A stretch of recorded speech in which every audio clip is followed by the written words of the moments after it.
I'm not good at this sort of thing. Words, describing things. I'm a scientist, not bloody Shakespeare or whatever. My sister asked me to make a speech for her wedding, and I said she was trying to make some feminist point. The best man speaks, so I had to as well, which all seemed a bit of a carry on to me. But she's my sister, so I stole a speech from a romantic comedy from the 90s with Julia Roberts or someone. Changed a few details and no one even knew.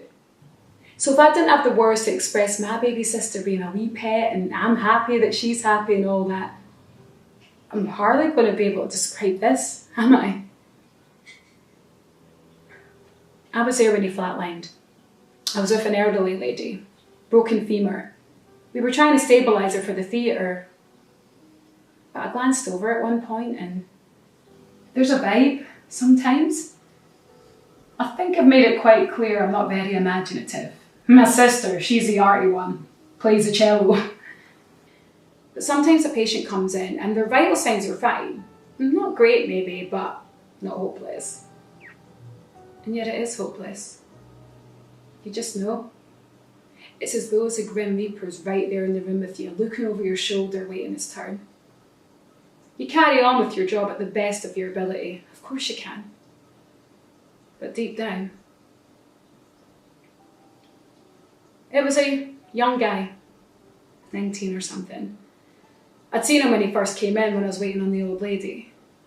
No chance. Honest to God, if I could eradicate motorbikes off the face of the earth. They shocked him twice, but I was called away after. It was mad tonight.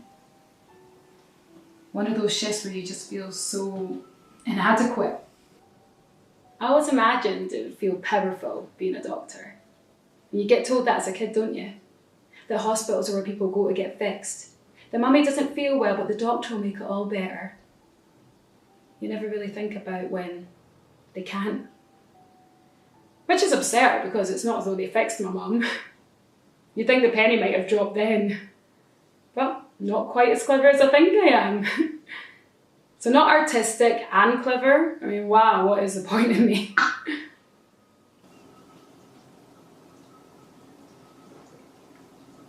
I went to church as a kid. My mum was... It's just something we did on a Sunday. But after she... Well, I just never went back, and I've never really thought about it one way or another for years. But it is a miracle. I mean, literally, right? Coming back from the dead, it's kind of the whole thing. He was sitting up in the cubicle when I walked by later, the 19-year-old who died. Parents were on either side of him, holding his hand like they would never let go. And he was just talking. That was the maddest bit. Chatting away. He told him about the accident and asked if his bike was a write-off. His dad offered to get him a new bike, which made me want to slightly wring the dad's neck in, but still, he was talking. He should never have said another word at all. But yeah, he did.